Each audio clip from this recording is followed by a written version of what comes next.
ಎಲ್ಲರಿಗೂ ನಮಸ್ಕಾರ ಸ್ನೇಹಿತರೆ. 2024 ಮುಕ್ತಾಯಗೊಳ್ಳಲು ಇನ್ನೇನು ಕೆಲವೇ ದಿನಗಳು ಬಾಕಿ ಉಳಿದಿದ್ದು ಹೊಸ ವರ್ಷಕ್ಕೆ ತಯಾರಿ ವಿಶ್ವದೆಲ್ಲೆಡೆ ಭರದಿಂದ ನಡೆಯುತ್ತಿದೆ. ಇನ್ನು ಭಾರತದ ಮಟ್ಟಿಗೆ ಹೇಳೋದಾದರೆ ಪ್ರಸಕ್ತ ವರ್ಷದಲ್ಲಿ ಅನೇಕ ಯೋಜನೆಗಳನ್ನು ಕೇಂದ್ರ ಸರ್ಕಾರ ಹೊರತಂದಿತ್ತು. ಎಲ್ಲರಿಗೂ ತಿಳಿದಿರುವಂತೆ ಈಗಾಗಲೇ ಭಾರತದ ಸಾಮಾನ್ಯ ನಾಗರಿಕರಿಗೆ ಉಳಿತಾಯ ಮತ್ತು ಹೂಡಿಕೆಗಳನ್ನು ಸುಲಭಗೊಳಿಸಲು ಹಣಕಾಸು ಸಚಿವಾಲಯವು ಅನೇಕ ಯೋಜನೆಗಳನ್ನು ಪ್ರಕಟಿಸಿದೆ. ತೀರಾ ನಿರ್ಲಕ್ಷ್ಯಕ್ಕೆ ಒಳಗಾಗಿರುವ ಉದ್ಯಮಶೀಲತೆಯನ್ನು ಉತ್ತೇಜಿಸುವ ಸಲುವಾಗಿ ಸ್ಟ್ಯಾಂಡ್ ಅಪ್ ಇಂಡಿಯಾ ಸೇರಿದಂತೆ ರೈತರಿಗೆ ನೆರವು ನೀಡುವ ಕಿಸಾನ್ ಕ್ರೆಡಿಟ್ ಕಾರ್ಡ್ ಕೂಡ ಅನೇಕ ಯೋಜನೆಗಳು ಆರಂಭಗೊಂಡಿದ್ದವು. ಅದಲ್ಲದೆ ಅನೇಕ ಯೋಜನೆಗಳನ್ನು ಕೂಡ ಕೇಂದ್ರ ಸರ್ಕಾರ ಪ್ರಕಟಿಸಿತ್ತು. ಸದ್ಯ ಪ್ರಸಕ್ತ ವರ್ಷ ಆರಂಭವಾಗಿದ್ದ 8 ಯೋಜನೆಗಳ ಬಗ್ಗೆ ಚರ್ಚೆ ಮಾಡೋಣ. ಒಂದನೆಯದು Kisan credit card. Kisan credit card ಯೋಜನೆಯು ಕೃಷಿ ಮತ್ತು ಅದಕ್ಕೆ ಸಂಬಂಧಿತ ಚಟುವಟಿಕೆಗಳಿಗೆ ಸಾಕಷ್ಟು ಮತ್ತು ಸಕಾಲಿಕವಾಗಿ ಹಣಕಾಸು ಪಡೆಯಲು ರೈತರಿಗೆ ಸಹಾಯ ಮಾಡುತ್ತದೆ. ಈ ಯೋಜನೆಯು ದೀರ್ಘಾವಧಿಯ ಅಭಿವೃದ್ಧಿ ಮತ್ತು ಆರ್ಥಿಕ ಬೆಳವಣಿಗೆಯನ್ನು ಉತ್ತೇಜಿಸುತ್ತದೆ. 2022ರ ನವೆಂಬರ್ 15ರಂದು ದೇಶಾದ್ಯಂತ ಕಿಸಾನ್ ಕ್ರೆಡಿಟ್ ಕಾರ್ಡ್ ಯೋಜನೆಯನ್ನು ಆರಂಭಿಸಲಾಗಿತ್ತು. ಅಲ್ಲದೆ ಸೆಪ್ಟೆಂಬರ್ 2024ರ ವೇಳೆಗಾಗಲೇ ಪಶುಸಂಗೋಪನೆ, ಡೈರಿ ಮತ್ತು ಮೀನುಗಾರಿಕೆ ವಲಯಗಳಲ್ಲಿನ ರೈತರ 38.58 ಲಕ್ಷಕ್ಕೂ ಹೆಚ್ಚು ಅರ್ಜಿಗಳನ್ನು ಅನುಮೋದಿಸಲಾಗಿದೆ. ಸದ್ಯ ಕಿಸಾನ್ ಕ್ರೆಡಿಟ್ ಕಾರ್ಡ್ ಈವರೆಗೆ ಒಟ್ಟು 7.72 ಕೋಟಿ ಖಾತೆಗಳನ್ನು ತೆರೆದಿದ್ದು 9.99 ಲಕ್ಷ ಕೋಟಿ ರೂಪಾಯಿ ಮೌಲ್ಯವನ್ನು ಹೊಂದಿದೆ. ಸ್ಟ್ಯಾಂಡ್ ಅಪ್ ಇಂಡಿಯಾ ಯೋಜನೆ. ಸ್ಟ್ಯಾಂಡ್ ಅಪ್ ಇಂಡಿಯಾ ಯೋಜನೆಯು ಎಸ್ಸಿ, ಎಸ್ಟಿ ಮತ್ತು ಮಹಿಳಾ ಉದ್ಯಮಿಗಳಿಗೆ ಸಾಲ ನೀಡುವ ಮೂಲಕ ಉದ್ಯಮಶೀಲತೆಯನ್ನು ಉತ್ತೇಜಿಸುವ ಯೋಜನೆಯಾಗಿದೆ. ಹೊಸದಾಗಿ ಉದ್ಯಮವನ್ನು ಆರಂಭಿಸುವ ನಿಟ್ಟಿನಲ್ಲಿ ಸುಮಾರು 10 ಲಕ್ಷ ರೂಪಾಯಿನಿಂದ 1 ಕೋಟಿ ರೂಪಾಯಿವರೆಗೆ ನೆರವನ್ನು ಒದಗಿಸುತ್ತದೆ. ಇನ್ನು ಪ್ರಸಕ್ತ ವರ್ಷದ ನವೆಂಬರ್ 30ರ ವೇಳೆಗಾಗಲೇ 2.52 ಲಕ್ಷ ಖಾತೆಗಳಿಗೆ 56,975 ಕೋಟಿ ರೂಪಾಯಿ ಹಾಗೂ 30,587 ಕೋಟಿ ರೂಪಾಯಿ ಮೊತ್ತವನ್ನು ನೀಡಲಾಗಿದೆ.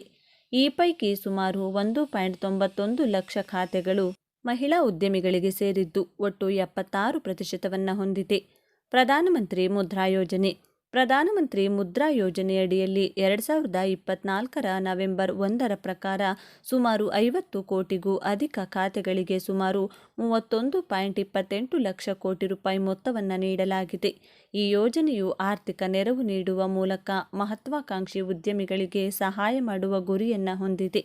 30.55 ಲಕ್ಷ ಕೋಟಿ ರೂಪಾಯಿ ಮೊತ್ತವನ್ನು ಈ ಯೋಜನೆಯಡಿ ವಿತರಿಸಲಾಗಿದೆ. ಇನ್ನು ಇದರಲ್ಲಿ 11.19 ಕೋಟಿ ಎಸ್ಸಿ ಅಥವಾ ಎಸ್ಟಿ ಖಾತೆಗಳನ್ನು ಹೊಂದಿದ್ರೆ ಮಹಿಳೆಯರ ಪ್ರಮಾಣ 68%, ಅಂದರೆ 34.01 ಕೋಟಿಯಾಗಿದೆ. ಅಟಲ್ ಪಿಂಚಣಿ ಯೋಜನೆ. 7 ಕೋಟಿಗೂ ಹೆಚ್ಚು ಸದಸ್ಯರನ್ನು ಹೊಂದಿರುವ ಅಟಲ್ ಪಿಂಚಣಿ ಯೋಜನೆಯು ತನ್ನ ಚಂದಾದಾರರಿಗೆ ಸುರಕ್ಷಿತ ಮತ್ತು ಖಾತರಿಯ ಪಿಂಚಣಿಯನ್ನು ಒದಗಿಸುವ ಯೋಜನೆಯಾಗಿದೆ. ಯೋಜನೆಯು 60 ವರ್ಷದ ನಂತರ ತಿಂಗಳಿಗೆ ಕನಿಷ್ಠ ಖಾತರಿ ಪಿಂಚಣಿ 1,000 ರೂಪಾಯಿನಿಂದ ಹಿಡಿದು 5,000 ರೂಪಾಯಿವರೆಗೆ ಪಿಂಚಣಿಯನ್ನು ಒದಗಿಸುತ್ತದೆ. 2024ರ ಡಿಸೆಂಬರ್ 2ರ ಪ್ರಕಾರ ಯೋಜನೆಯು 7.15 ಕೋಟಿ ಸದಸ್ಯರು ನೋಂದಾಯಿಸಿಕೊಂಡಿದ್ದು ಇದರಲ್ಲಿ 47% ಮಹಿಳೆಯರಾಗಿದ್ದಾರೆ. ಪ್ರಧಾನಮಂತ್ರಿ ಜೀವನ್ ಜ್ಯೋತಿ ಭೀಮಾ ಯೋಜನೆ. ಪ್ರಧಾನಮಂತ್ರಿ ಜೀವನ್ ಜ್ಯೋತಿ ಭೀಮಾ ಯೋಜನೆಯು ಸುಮಾರು 21 ಕೋಟಿ ಫಲಾನುಭವಿಗಳಿಗೆ 2 ಲಕ್ಷ ರೂಪಾಯಿ ಜೀವ ವಿಮಾ ರಕ್ಷಣೆಯನ್ನು ಒದಗಿಸುತ್ತದೆ. 2024ರ ಏಪ್ರಿಲ್ 20ರ ಪ್ರಕಾರ ಯೋಜನೆಯು ಒಟ್ಟು 21.67 ಕೋಟಿ ದಾಖಲಾತಿಗಳನ್ನು ಹೊಂದಿದ್ದು 8,60,575 ಕ್ಲೈಮ್ಗಳಿಗೆ ಸುಮಾರು 17,211.50 ಕೋಟಿ ರೂಪಾಯಿ ಮೊತ್ತವನ್ನು ವಿತರಿಸಲಾಗಿದೆ. ಪ್ರಧಾನಮಂತ್ರಿ ಜನ್ಧನ್ ಯೋಜನೆ. ಪ್ರಧಾನಮಂತ್ರಿ ಜನ್ಧನ್ ಯೋಜನೆಯು ದೇಶದ ಬ್ಯಾಂಕ್ ಖಾತೆಯನ್ನು ಹೊಂದಿಲ್ಲದ ಜನರಿಗೆ ಖಾತೆಗೆ ಸೇರಿಸುವುದೇ ಆಗಿದೆ. ಈ ಮೂಲಕ ಜನರನ್ನು ಆರ್ಥಿಕ ಚಟುವಟಿಕೆಗಳಿಗೆ ಸೇರ್ಪಡೆಗೊಳಿಸುವ ಉದ್ದೇಶವನ್ನು ಹೊಂದಿದೆ. 20ನೇ ನವೆಂಬರ್ 2024ರ ಪ್ರಕಾರ ಈ ಯೋಜನೆಯಡಿಯಲ್ಲಿ ಸುಮಾರು 54.03 ಲಕ್ಷ ಖಾತೆಗಳನ್ನು ಆರಂಭಿಸಲಾಗಿದ್ದು ಸುಮಾರು 2,37,575 ಕೋಟಿ ರೂಪಾಯಿ ಮೊತ್ತವನ್ನು ಜಮೆ ಮಾಡಲಾಗಿದೆ. ಇದರಲ್ಲಿ ಮಹಿಳೆಯರು 55.7% ಖಾತೆಗಳನ್ನು ಹೊಂದಿದ್ದಾರೆ. ಅದರಲ್ಲೂ ಗ್ರಾಮೀಣ ಅಥವಾ ಅರೆ ನಗರ ಪ್ರದೇಶಗಳಲ್ಲಿ 66.6% ಖಾತೆಗಳನ್ನು ಹೊಂದಿದೆ.